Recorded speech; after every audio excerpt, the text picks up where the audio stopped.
Hello friends, welcome back to my channel. எல்லாம் எப்படி இருக்கீங்க? நல்லா இருக்கீங்களா? எல்லாம் என்ன பண்ணிகிட்ருக்கீங்க? எல்லாம் இப்போ வந்து பார்த்தீங்கன்னாக்கா எல்லாம் காலேஜ் போயிருப்பீங்க. இல்லை, நான் வீடியோ எடுக்கிற நேரத்துக்கு வந்து பார்த்தீங்க அப்படின்னு சொல்லி சொன்னாக்கா, இது வந்து எனக்கு இப்போது ஈவினிங் ஒரு 4:00 இருக்கும். ஸோ இந்த வீடியோ வந்து பார்த்தீங்க அப்படின்னாக்கா நாளைக்கு தான் நான் அப்டேட் பண்ணுவேன். ஸோ அப்டேட் வந்து நாளைக்கு வந்து மார்னிங் பண்ணுவேன். அப்போ எல்லாம் வந்து பார்த்தீங்கன்னா காலேஜில் வந்து இருப்பீங்க. ஓகே, போயிட்டு வந்து மறக்காமல் வந்து வீடியோ பாருங்கள். வேலைக்கு போகிறவங்க வேலைக்கு போயிட்டு வந்து பாருங்கள், இல்லை உங்களுக்கு டைம் கிடைக்கும் போது வந்து பாருங்கள். ஸோ இன்றைக்கி வீடியோவில் நான் என்ன சொல்ல போகிறேன் அப்படின்னாக்கா, நிறைய பேர் வந்து கமெண்ட் பண்ணியிருக்கீங்க. என்னன்னாக்கா மெயினாக இப்போ நான் வந்து எதை பற்றி வீடியோ பேசுவேன் அப்படின்னாக்கா, இப்போ ஒரு கமெண்ட்ஸ் வந்து பார்த்தீங்கன்னாக்கா எல்லாம் ஒரு மாதிரி ஒவ்வொருத்தரும் ஒரு கமெண்ட்ஸ் போடுவீங்க இல்லையா? ஆனால் ஒரு கமெண்ட்ஸ் வந்து எது அதிகமாக வருதோ ஸோ அதை வந்து சூஸ் பண்ணி அதுக்குண்டான மாதிரி நான் வந்து பேசுவேன். ஸோ அந்த மாதிரி நேற்று வந்து என்ன கேட்டிருக்கீங்க, நேற்று முந்தா நாள் வந்து என்ன கேட்டிருக்கீங்க அப்படின்னாக்கா, அம்மா அது அனுபா அக்காவோட லவ் ஸ்டோரி எபிசோட் 5 வந்து போட சொல்லுங்கம்மா அப்படின்னு சொல்லிட்டுன்ட்டு நின்று. ஸோ அது வந்து எப்படி நான் போய் அவள்கிட்ட சொல்ல முடியும் இல்லையா?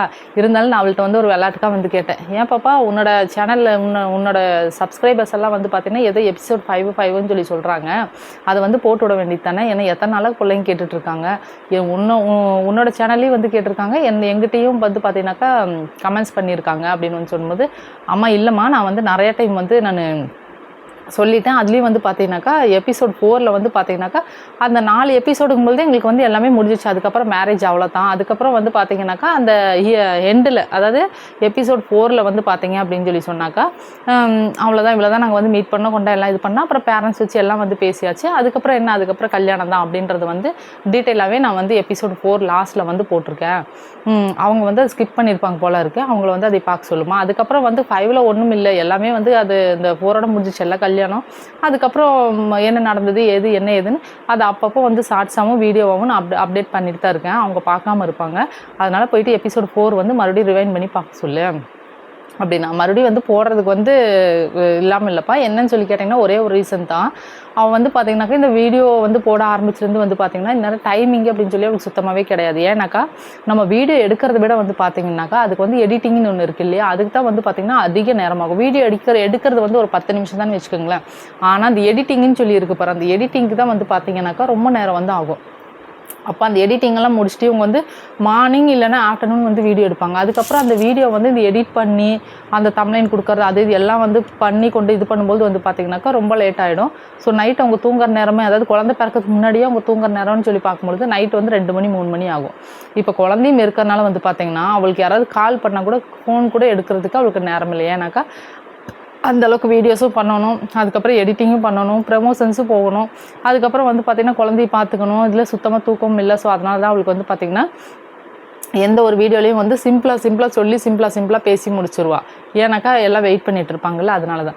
இப்போதைக்கு வந்து லாஸ்ட்டாக என்ன அப்படின்னு சொல்லி கேட்டிங்கனாக்கா, வீடியோஸ் வந்து இப்போ வந்து எல்லாமே கொஞ்சம் ஸ்லோவாக தான் போகும். ஏன்னு சொல்லி என்னோடய வீடியோஸ் அவளோடதெல்லாம் நல்லா மில்லியன்ஸ் தான், நல்லா சூப்பராக தான் போயிட்டுருக்கு.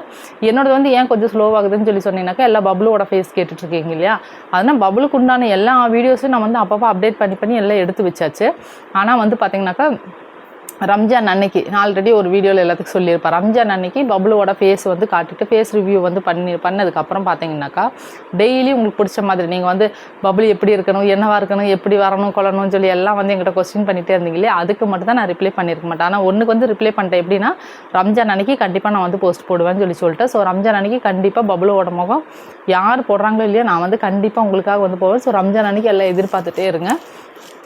கண்டிப்பாக எப்படியும் மார்னிங் வந்து பண்ண முடியாது, ஏன்னா ஃபங்க்ஷன் முடிச்சுட்டு தானே வந்து பண்ண முடியும். ஃபங்க்ஷன் முடிச்சோன்னா கண்டிப்பாக உங்களுக்கு ஒரு ஃபோட்டோவாவது நான் அப்டேட் பண்ணுவேன். ஏன்னா நான் சொல்கிற எல்லா மாதிரியும் நீங்கள் இருக்கீங்க, நீங்கள் சொல்கிற எல்லா மாதிரி நான் இருக்கேங்க பொழுது உங்களை வந்து நான் ரொம்ப நாள் நான் வெயிட் பண்ண வந்து விட மாட்டேன். ஏன்னா ஆல்ரெடி பார்த்திங்கனாக்கா ஒரு 30 நாள் கிட்ட வெயிட் பண்ணிட்டீங்க. இன்னும் வந்து பார்த்திங்கனாக்கா ரம்ஜானுக்கு இன்னும் எத்தனை நாள் இருக்குது அது உங்களுக்கே தெரியும். ஸோ ரம்ஜான் அன்னைக்கு கண்டிப்பாக நான் வந்து ஃபேஸ் ரிவ்யூ வந்து போடுவேன். ஓகேவா? அப்புறம் அவர்கிட்ட வந்து கேட்ட எபிசோடு 4 வந்து போய் பார்த்துக்குங்க. ஓகேவா?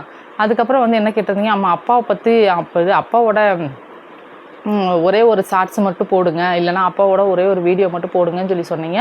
ஸோ உங்களுக்காக கண்டிப்பாக நேற்று கூட நான் வந்து சொன்னதுக்கு வந்து சொன்னது ஓகே ரம்ஜான் அன்னைக்கு நான் வந்து பண்ணுறேன் அப்படின்னு சொல்லியிருக்காங்க. ஸோ ரம்ஜான் அன்னைக்கு தான் வீடியோ எடுப்பேன். ஸோ ரம்ஜானுக்கு அடுத்த நாள் ரம்ஜான் அன்னைக்கு பபுளோட ஃபேஸ் வந்து உங்களுக்கு ரிவ்யூ போட்டுருவேன்.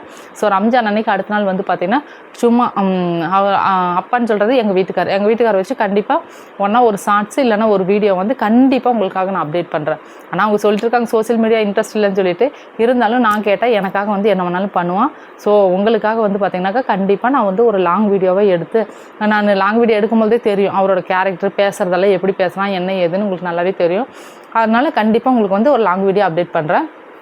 ஆனால் அதுக்கப்புறம் வந்து பார்த்திங்கன்னா கண்டிப்பாக வீடியோ வந்து தொடர்ந்து அவர் கூட வந்து அப்டேட் பண்ண முடியாது. ஏன்னு சொல்லி கேட்டிங்கன்னா, அவன் காலையில் வேலைக்கு போனாக்கா நைட்டு தான் வருவான். அதுக்கப்புறம் வந்து பார்த்திங்கனாக்கா மெயின் ரீசன் வந்து அவருக்கு இந்த வீடியோ எடுக்கிறது, இந்த பேசுறது, கொள்வது இதெல்லாம் வந்து பார்த்திங்கனாக்கா கொஞ்சம் ஷையாக ஃபீல் பண்ணுவேன். அப்படி அதில் வந்து இன்ட்ரெஸ்ட் கிடையாது.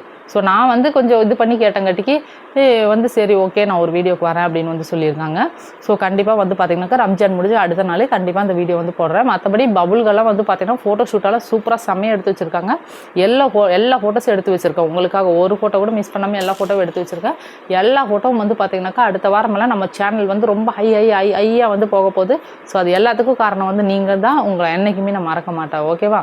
அதுக்கப்புறம் வந்து பார்த்திங்கனாக்கா அம்மா ரம்ஜான் வருது, ரம்ஜானுக்கு வந்து ட்ரெஸ் எல்லாம் எடுத்துட்டிங்களான்னு சொல்லி கேட்டீங்க. ரம்ஜான் வந்து என்றைக்குமே நான் வந்து பெருசாக கொண்டாட மாட்டேன். நான் வந்து நல்லா கொண்டாடுறது வந்து பார்த்திங்க அப்படின்னு சொல்லி சொன்னாக்கா தீபாவளி, கிறிஸ்மஸ் தான். ரம்ஜான் வந்து பாப்பாக்காக தான் கொண்டாடுவேன்.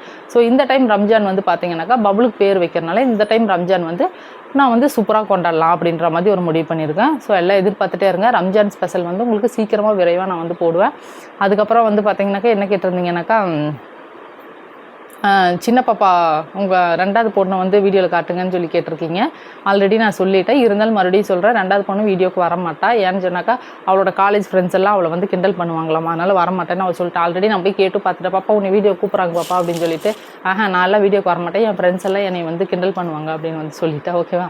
அதுக்கப்புறம் நான் வந்து ஒரு போஸ்ட் போட்டிருந்தேன் 3, அதாவது நான், என் சின்ன பொண்ணு, என் பெரிய பொண்ணு இருக்கிற மாதிரி போஸ்ட் போட்டிருந்தேன். அப்போ இன்னொன்று வந்து ஸ்வேதா இருக்கிற மாதிரி, அதாவது 3 பேர் பின்னாடி நின்றுட்டு நான் முன்னாடி இருக்க மாதிரி போட்டிருந்தேன்.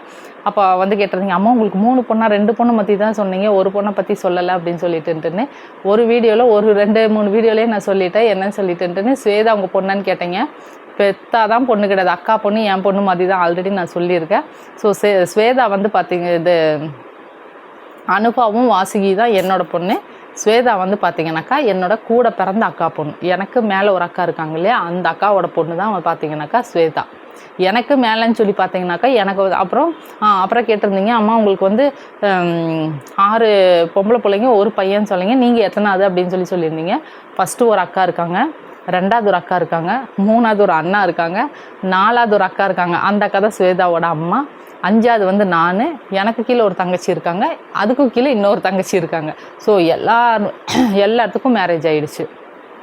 முதல் அக்காவுக்குன்னு பார்த்தீங்கன்னாக்கா முதல் அக்காவுக்கு வந்து 4 பசங்க, ஒரு பொண்ணு, மொத்தம் 5 பேர். 2வது அக்காவுக்கு பார்த்தீங்கன்னாக்கா 2 பொண்ணு, ஒரு பையன். 3வது எங்கள் அண்ணாவுக்கு பார்த்தீங்கன்னா ஒரு பையன், ஒரு பொண்ணு. அடுத்து 4வது அக்காக்குன்னு பார்த்தீங்கன்னாக்கா ஸ்வேதாவோட அம்மா. ஸ்வேதாவோட அம்மாவுக்கு பார்த்தீங்க அப்படின்னாக்கா 4மே பொம்பளை பிள்ளைங்க, ஆம்பளை பையன் அவங்களுக்கு கிடையாது. அடுத்து எனக்கு பார்த்தீங்கன்னாக்கா 2மே வந்து பொம்பளை பிள்ளை தான். எனக்கு கீழே ஒரு தங்கச்சி இருக்கா, அவள் வந்து பார்த்தீங்கன்னாக்கா மேட்டுப்பாளையத்தில் வந்து இருக்காங்க. அவங்களுக்கு வந்து பார்த்தீங்கன்னாக்கா ஒரு புள்ள, ஒரு பையன். அடுத்து இன்னொரு தங்கச்சி இருக்கா, அவள் எங்கே இருக்கானாக்கா அவள் ஊட்டியில் இருக்கா. அவளுக்கு பார்த்தீங்கன்னாக்கா ஒரு புள்ள, ஒரு பையன். ஸோ எங்கள் ஃபேமிலி வந்து ரொம்ப ஒரு என்ன சொல்கிறது, ரொம்ப வந்து பெரிய ஃபேமிலி. எங்கள் அப்பா நீ எடுத்துட்டா, இப்போ எங்கள் அப்பா கூட பிறந்தவங்க வந்து பார்த்திங்கன்னா 3 அண்ணன் தம்பிங்க. அந்த 3 அண்ணன் தம்பிலன்னு சொல்லி பார்த்தாக்கா எனக்கே சிரிப்பு வரும். எல்லாமே என்னை வந்து கிண்டல் பண்ணுவாங்க, இன்னும் இவ்வளோ பெரிய குடும்பம்னு சொல்லிட்டு. எங்கள் அப்பா கூட பிறந்தவங்க 3 அண்ணன் தம்பிங்க. அதில் வந்து பார்த்திங்கன்னா எங்கள் பெரியப்பாக்கு வந்து பார்த்திங்கனாக்கா 12 பேர், 12 குழந்தைங்க. 12 பேரில் வந்து பார்த்திங்கனாக்கா பொம்பளை புள்ள, பையன் அப்படின்னு சொல்லிட்டுன்ட்டு 9 பேர் வந்து ஆம்பளை பசங்க, 3 பேர் வந்து பொம்பளை பிள்ளைங்க. யாருக்கு? எங்கள் பெரியப்பாக்கு. அதுக்கும் கீழே இருக்கிற சித்தப்பாக்கு வந்து பார்த்தீங்க அப்படின்னு பெரியப்பாக்கு வந்து பார்த்தீங்கன்னாக்கா அவருக்கு வந்து 10 வந்து ஒரு பொம்பளை கூட கிடையாது, 10மே வந்து ஆம்பளை பசங்க, 10மே ஆம்பளை பசங்க. எவ்வளோ ஒரு சிரிப்பாக இருக்குது பார்த்தியா. அதுக்கப்புறம் எங்கள் அப்பா கேட்டீங்க அப்படின்னாக்கா 7 பேர். அப்போ எல்லாம் வந்து பார்த்திங்கனாக்கா ஒரு 1/2 டஜனுக்கு அதிகமாக தான் இருக்குது. 1/2 டஜன்னா 6, 1 டஜன்னா 12 இல்லையா. அதனால் எங்கள் அப்பாவுக்கு பார்த்திங்கனாக்கா 1/2 டஜனுக்கு 2 ஜாஸ்தி. எங்கள் பெரியப்பாக்குன்னு சொல்லும்போது வந்து பார்த்திங்கன்னா 1/2 டஜனுக்கு 4 ஜாஸ்தி. அதுக்கு மேலே பெரியப்பாக்கு பார்த்திங்க அப்படின்னாக்கா 1/2 டஜனுக்கு 1/2 டஜன் ஜாஸ்தி. அப்போ 1 டஜன் அவருக்கு. எல்லாம் டஜன் கணக்கு தான். அப்போ இந்த காலத்தில் வந்து எல்லாம் பார்த்திங்கன்னா இதே என் பொண்ணை எடுத்துக்கோங்களேன், ஒரு பிள்ளை பார்த்துக்கிறதுக்கு 3/4 அழுகிறா. ஐயோ என்னால் முடியல அப்படின்னு சொல்லிட்டு நான் அப்போ அந்த காலத்துலலாம் பார்த்தீங்கன்னா எல்லாம் 1/2 டஜன் 1 டஜன் மாதிரி. என் பொண்ணு மட்டும் கிடையாது, இப்போ இருக்கிற பொம்பளை பிள்ளைங்களும் அப்படி தான். ஒரு குழந்தை பார்க்கறதுக்கே பொழுதன்னைக்கு முக்குன்னு முக்குறீங்களே. எங்கள் ஃபேமிலி மாதிரி பார்த்தீங்கன்னாக்கா 1/2 டஜன் 1 டஜனெல்லாம் இருந்ததுனாக்கா நீங்களே எப்படி பார்ப்பீங்க? அதுலேயும் ஒரு விஷயம் என்னன்னு சொல்லி கேட்டிங்கனாக்கா, அப்போ அந்த காலத்தில் பார்த்தீங்கன்னாக்கா எல்லாம் கூட்டு குடும்பங்க. அதனால் வந்து பார்த்தீங்கன்னா 1/2 டஜன் 1 டஜன் 2 டஜன் கூட பெற்றுப்பாங்க. கரெக்டாக நானும் எங்கிட்ட கேட்குறவங்கள்ட்ட அதே தான் சொல்லுவேன். அந்த காலத்தில் பார்த்தீங்கன்னாக்கா எல்லாம் கூட்டு குடும்பமாக இருந்தாங்க. தனியான்னு சொல்லி யாருமே ஏதாவது 1 2 மட்டும்தான் அப்படி வந்து இருக்கும். கூட்டு குடும்பமாக இருக்கும்போது அவங்க எத்தனை பிள்ளைங்க வேணால் பெற்றுக்கலாம். ஏன்னு சொன்னாக்கா பார்க்குறதுக்குன்னு சொல்லி ஆளுங்க இருந்தாங்க. சித்தப்பா மக்கா, பெரியப்பா மக்கா, தாத்தா பாட்டி, சித்தி சித்தப்பா, அண்ணா அக்கா, மாமன் மச்சான், அப்படி இப்படின்னு எல்லாம் இருக்கும். ஆனால் இப்போ எப்படின்னு கேட்டிங்கனாக்கா, கல்யாணம் பண்ணும் பொழுதே வந்து புருஷனுக்கு ஆர்டர் போட்டுறாங்க. என்னன்னு கல்யாணம் பண்ணால் நம்ம தனி வீடு தான் போகணும் அப்படின்ற மாதிரி. அப்படி இருக்கும்பொழுது அப்போ தனியாக இருக்கும்பொழுது ஹஸ்பண்ட் ஒய்ஃப் தான் இருப்பாங்க. அப்படிங்கும்பொழுது ஒரு குழந்தைய பார்க்குறது அவங்களுக்கு கஷ்டம்தான். ஏன்னா அந்த பிள்ளையே வந்து பார்த்தீங்கன்னாக்கா புருஷனையும் பார்த்துட்டு பிள்ளையும் பார்த்துட்டு வீட்டு சமையலும் பண்ணிவிட்டு பாத்திரம் தைக்கணும், வீட்டை கூட்டணும், வாசை கூட்டணும், துணி துவைக்கணும், மற்ற எல்லா வேலையும் இருக்குது. இத்தனை வேலையும் வந்து அவனால் மேனேஜ் பண்ணும்போது அவங்களுக்கு வந்து கஷ்டமாக தான் இருக்கும். ஸோ கூட்டு குடும்பம் இருந்தால் மட்டும்தான் குழந்தைங்கள பார்த்துக்கிறது வந்து கண்டிப்பாக முடியும். இது வந்து என்னோடய அனுபவத்தில் வந்து நான் வந்து சொல்லக்கூடிய விஷயம். தனியாக இருந்தோம் அப்படின்னு சொல்லி சொன்னாக்கா கொஞ்சம் வந்து குழந்தைங்களை பார்த்துக்கிறது வந்து கொஞ்சம் கஷ்டம் தானே. ஏன்னா அந்தளவுக்கு வந்து டைமிங்கும் இருக்காது. அது இப்போதெல்லாம் பார்த்திங்கன்னா டைம் ரொம்ப வேகமாக ஓடிட்டுருக்கும் பொழுது அந்த மாதிரி வந்து கண்டிப்பாக பண்ண முடியாது. அப்புறம் என்ன போட்டிருந்தீங்க, அம்மா நீங்கள் வந்து சாங்ஸ் வந்து பாடுறத விட வந்து பார்த்திங்கன்னா நீங்கள் பேசி வந்து போடுங்க. இந்த மாதிரி வந்து வீடியோஸில் பேசுகிறீங்கல்ல, இதுதான் வந்து பார்த்திங்கன்னா நான் ஸ்கூலில் கொண்டு போய் என் குழந்தைய விட்டுட்டு வந்துட்டு அதுக்கப்புறம் ஃபஸ்ட்டாக உங்கள் வீடியோ பார்த்துட்டு தான் நான் போயிட்டு சாப்பிடவே வந்து செய்கிறேன்னு சொல்லி போட்டிருந்தீங்க. ஸோ இதெல்லாம் கேட்கும்பொழுது எனக்கு ரொம்ப சந்தோஷமாக இருக்குது. ஏன்னாக்கா இப்படி நீங்கள் சொல்லும்பொழுது எனக்கு அடுத்தடுத்து வந்து என்ன கண்டென்ட் போடலாம், எதை பற்றி பேசலாம், என்ன ஏது அப்படின்ற மாதிரி இருக்குது. ஸோ இன்னும் எனக்கு வந்து கமெண்ட்ஸில் வந்து பார்த்திங்கனாக்கா அதிகமாக கமெண்ட்ஸ் போடுங்க, நிறையா கொஸ்டின் கேளுங்க. நீங்கள் ஏன்னா கொஸ்டின் கேட்டதான் ஏன்னா ஒரு கண்டென்ட்னு எடுக்கிறது வந்து பார்த்தீங்கன்னா உண்மையிலேயே வந்து கஷ்டம் தான். ஏன்னா இப்போ வெளியில் போகிறவங்க, இப்போ நம்ம ஒரு வண்டி ஓட்டுறோம் கொள்கிறோம், இல்லை வெளியே நம்மளுக்கு கொஞ்சம் சுற்றுற மாதிரி இருக்குது அப்படின்னு சொல்லும் பொழுது வெளியில் போய்ட்டு ஒரு டீ கடைக்கே போவோம், ஒரு பேக்கரியே போவோம், இல்லை ஒரு ஃபால்ஸ்க்கே போகிறோம், இல்லை ஒரு மாலுக்கு போகிறோம், அங்கங்கன்னு போது அவங்கவுங்க ஒரு 10 செகண்ட் தானே, செகண்டில் வந்து வீடியோ எடுத்து போட்டுருவாங்க. ஸோ இந்த மாதிரி நான் வீட்டில் இருக்கும்பொழுது வந்து பார்த்திங்கனாக்கா எனக்கு வந்து கொஞ்சம் கண்டென்ட் ப்ரிப்பேர் பண்ணுறது கொஞ்சம் கஷ்டமாக தான் இருக்குது. ஸோ நீங்கள் கேட்குற கமெண்ட்ஸ் பொறுத்து தான் வந்து பார்த்திங்கனாக்கா நம்ம என்ன பதில் சொல்லலாம் அப்படின்றது வந்து நம்மளுக்கே ஒரு ஐடியா கிடைக்கும். கரெக்டாக. ஸோ அதனால் வீடியோ பார்க்குற ஒவ்வொருத்தருக்கும் சொல்கிற விஷயம் என்ன அப்படின்னு சொல்லி கேட்டிங்கனாக்கா கண்டிப்பாக என்னோடய வீடியோ பார்த்துட்டு கமெண்ட்ஸ் போடுங்க, லைக் ஷேர் பண்ண மறந்துடாதீங்க. ஓகேவா? ஏன்னாக்கா உங்களால் நான், உங்களுக்காகவே நான், எனக்கு எல்லாமே நீங்கள் தான். ஸோ நீங்கள் பண்ண வேண்டியதெல்லாம் ஒன்று மட்டும்தான். செய்வீர்களா? இது அம்மாவோட பொன்மொழி. எனக்கு இந்த வார்த்தை ரொம்ப பிடிக்கும். ஸோ அதனால தான் இது சொல்கிறேன். செய்வீர்களா அப்படின்னு சொல்லி சொன்னாக்கா செய்வோம். என்ன செய்வீங்க? ஒரே ஒரு சப்ஸ்கிரைப் மட்டும் பண்ணுங்கள். ஒரு லைக்கு, ஒரு சப்ஸ்கிரைபு, ஒரு ஷேரு, ஒரு கமெண்ட், அவ்வளோதான். ஓகே. எனக்கு இவ்வளோ நேரம் வாய்ப்பு கொடுத்தவங்க எல்லா நல்ல உள்ளத்துக்கும் என்னோட மனமார்ந்த நன்றியை வந்து நான் சொல்லிக்கிறேன். இன்னும் தொடர்ந்து வந்து என்னோடய வீடியோஸ் தொடர்ந்து பாருங்கள். பார்க்குறவங்க வந்து பார்த்திங்கனாக்கா தயவு செஞ்சு ஸ்கிப் பண்ணாமல் பாருங்கள். ஏன்னா அடுத்தடுத்து உங்களுக்கு பார்த்திங்கனாக்கா புதுசாக டிஃப்ரெண்ட்டாக கொஞ்சம் யோசித்து உங்களை என்றைக்குமே உங்கள் மனசில் எவ்வளோ ஒரு கஷ்டம் வந்தாலும் என்னோடய வீடியோஸ் பார்த்தோன்னே உங்களுக்கு சிரிப்பு வர மாதிரி கண்டிப்பாக நான் வந்து பண்ணுறேன். ஓகேவா? ஓகே, பாய் செல்லக்குட்டீஸ், டாட்டா.